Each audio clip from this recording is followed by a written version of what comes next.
Hi ladies, this is Melissa here. I had just done a video when I was at the bank. It was super hot out and I uploaded this on YouTube and I just didn't like how it looked. I was just all, yeah. So I'm gonna just try to redo this now and I am like extremely tired right now. I couldn't sleep very well last night at all because it was too hot. So I'm gonna get some rest pretty soon. But I did want to get this video out about loving your husbands. So this is kind of redoing what I just said. So how do we love our husbands? For me, have known my husband for years. We have a history together. Um, I've known him since like second grade, and he picked on me all the time. But you know what they say, if boys like you, at least I was told they like to pick on you. And that may not be politically correct, but I think it is right. So from there, as we grew up together in the same school, then let's see. Yeah, so I dated others and, all this other stuff as a teenager I was doing.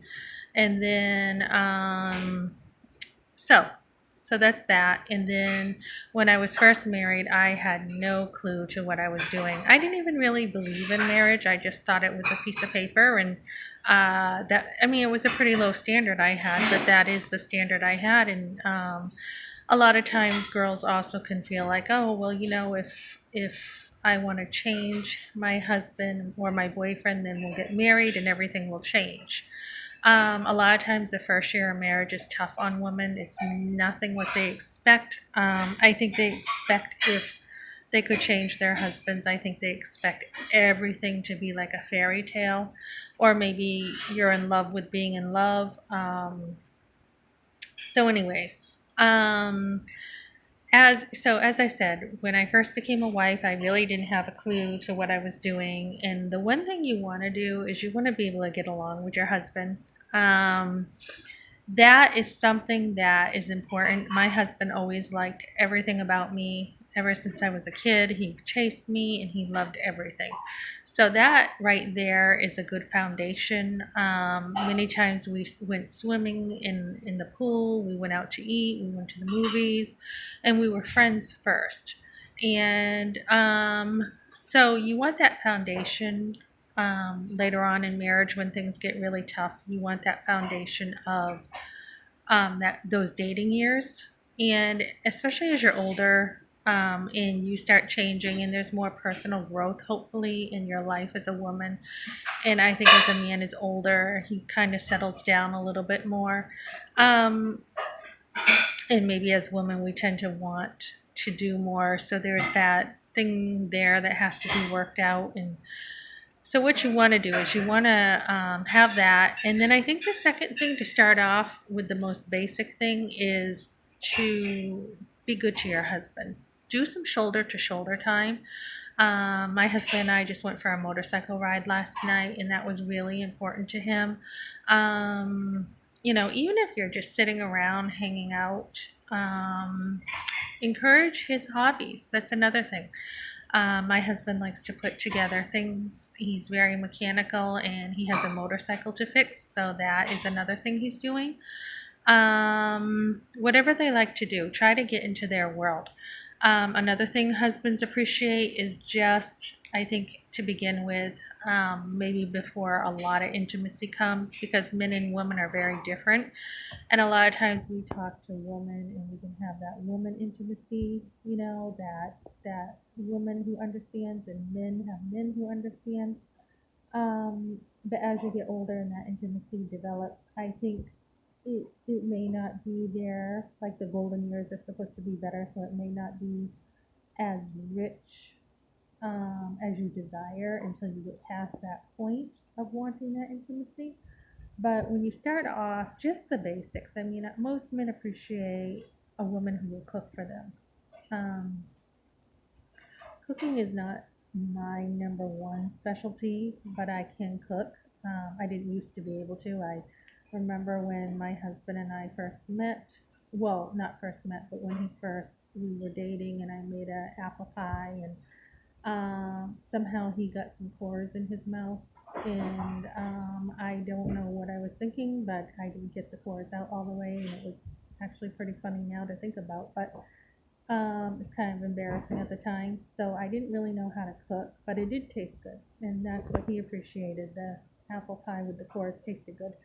But so anyways, we want to be able to cook, and the way to a man's heart is through his stomach, and I believe that. Another thing we want to do for our husbands is just special things throughout the day. You know, whether we think of him and we send him a text, or whether we, let's see, have the home clean, whether it's organized, just little things they notice around the home. And they're like, wow, you know, you did that. And they're really appreciative. Um, you want your husband to respect you. I know sometimes husbands don't always know how to communicate or how to say things, but that is something that men need, I think, more than women. Men need respect and women need love. It's just, there's a book out there that I had read years ago, and I took a class on it, and it was really good, called Love and Respect. I've taken a lot of classes about different things throughout the years. I have highly invested in myself and invested in my education. It's more than most people do. I mean, like my entire life I have, because I also homeschooled, so I needed to learn, relearn, or learn a lot that I did not get in high school. I had a lot of gaps. I graduated early from high school, but I had a lot of educational gaps somehow.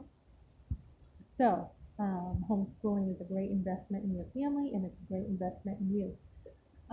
So as women, if we don't have, like, you know, if we're simple, just be content. Just be happy your husband's in love with you, and whatever he sees that he loves about you, you can appreciate.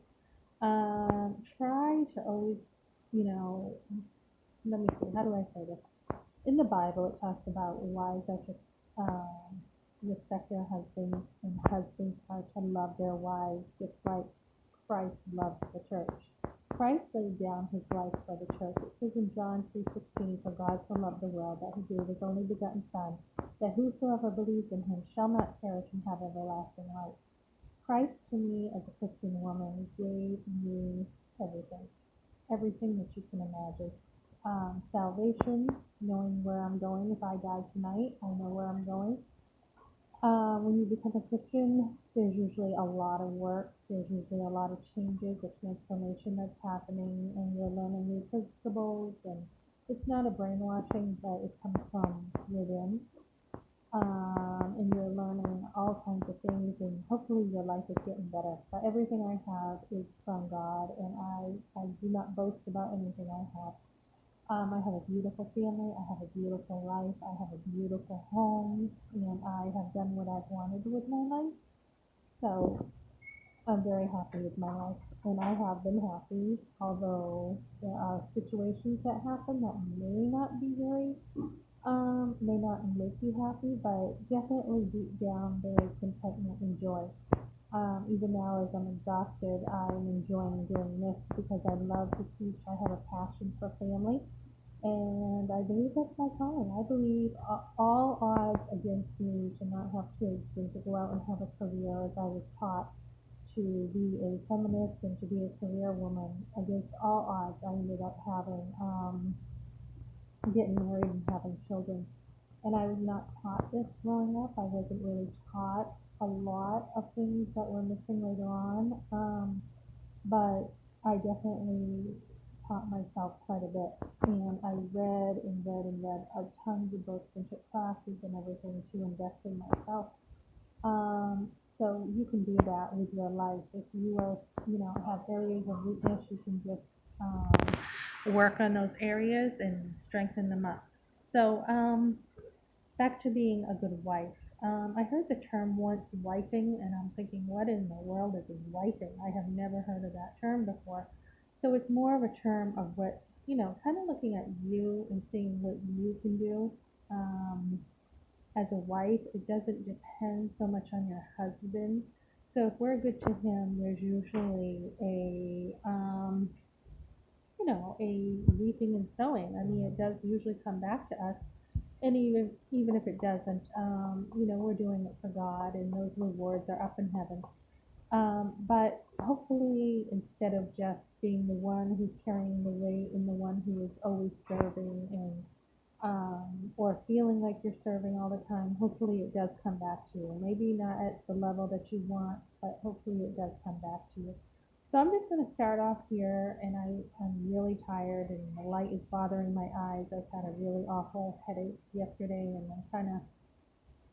I felt good this morning, but I'm kind of feeling woozy again with this migraine. But anyways, so what I'm trying to say to be conversational is you can always start off with whatever you have and be married, and if you work at it, it will work. And if you get, the mentors I had, oh, I've had a lot of mentors. I've asked women all kinds of questions throughout the years. I've asked people all kinds of things. So that's something I've done, and I'm so glad I did. So, ladies, I will do another video about loving your husbands. We're called to love our husbands and love our children.